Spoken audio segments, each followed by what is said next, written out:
दोस्तों आज का वीडियो देखने के बाद आपको पता चल जाएगा कि अमेरिका किस तरीके से भारत को हमेशा नीचे गिराने की कोशिश करता आया है, क्योंकि आज अमेरिका की एक ऐसी सच्चाई का पता चला है जिसे सुनकर के आपके पैरों के नीचे से जमीन खिसक सकती है। जहां आपने कई बार ये खबर सुनी होगी कि भारत एक लंबे समय से स्ट्रगल कर रहा है यूएनएससी में परमानेंट सीट के लिए, और आपने ये खबर भी सुनी होगी कि यूएनएससी की जो 5 परमानेंट मेंबर्स हैं यानी कि चाइना, फ्रांस, रशिया, यूके और यूएस, इसमें से लगभग 4 देश राजी हो जाते हैं भारत को परमानेंट सीट देने के लिए, लेकिन एक देश यानी कि चाइना हमेशा बीच में टांग अड़ा करके भारत को यहाँ पर परमानेंट सीट मिलने नहीं देता। लेकिन ये अभी तक का सिर्फ आधा सच है। असल में रशिया और फ्रांस ही वो देश हैं जो लगातार भारत को प्रोत्साहन देते आए हैं कि भारत को परमानेंट सीट मिल जाए, लेकिन यूके जो कि यूनाइटेड स्टेट के इशारों पर नाचता है और यूनाइटेड स्टेट भी हमेशा पीछे से कोशिश करता है कि भारत को परमानेंट सीट ना मिले। और इसका बड़ा रीजन क्या है आगे चल के इस वीडियो में हम आपको कई प्रूफ देने वाले हैं, और साथ ही साथ चाइना जो कि ऑलरेडी भारत का काफी बड़ा दुश्मन है, और इसीलिए इस समय लगातार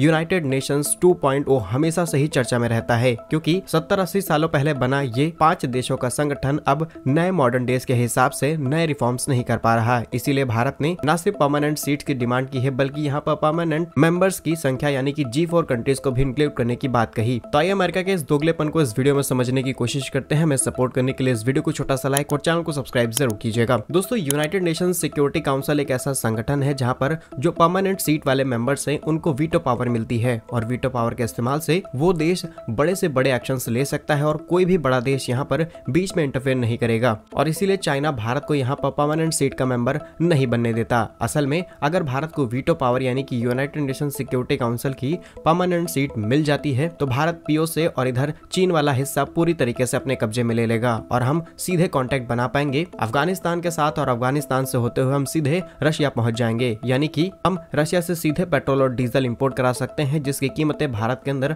अचानक से कम की जा सकती हैं, लेकिन इससे सीधे तौर पर अमेरिका को नुकसान होगा। असल में अभी काफी बड़ा ऑयल एक्सपोर्टर कंट्री है सऊदी अरेबिया। इसी के अलावा कई मिडिल ईस्ट कंट्रीज हैं जिनसे भारत अपनी तेल जरूरतों का करीब 85% हिस्सा इंपोर्ट करके पूरा करता है, और ये सारा ट्रेड यूएस डॉलर में किया जाता है, और यूएस डॉलर जितना ज्यादा ट्रांजैक्शंस में होता है उतना ही ज्यादा कमीशन देना पड़ता है, यानी कि एक तौर पर एक्स्ट्रा चार्जेस हैं जिसका सीधा फायदा यूएस डॉलर को मिलता है, और डॉलर मींस अमेरिका को फायदा। और दूसरे बड़े रीजन की बात की जाए तो अमेरिका नहीं चाहता कि विश्व भर में शांति बनी रहे। अगर शांति बन जाती है तो अमेरिका हथियार किसको बेचेगा? अगर आप इतिहास के पन्नों को खोल करके देखेंगे तो पाएंगे कि तमाम आतंकी संगठनों को भी अमेरिका ने ही पैदा किया है, ताकि जो छोटे मोटे देश हैं उनके अंदर डर का माहौल रहे, और वो इसी डर से चलते हुए अमेरिका से भारी मात्रा में हथियार खरीदें, जिसका बड़ा एग्जांपल हमने देखा है। और कई वॉर अमेरिका चाहे तो एक दिन में रुकवा सकता है, लेकिन अमेरिका अपने हथियार बेचने के चक्कर में ये वॉर नहीं रुकवाता। रिसेंटली इजराइल और हमास के बीच शुरू हुए वॉर में भी भारत ने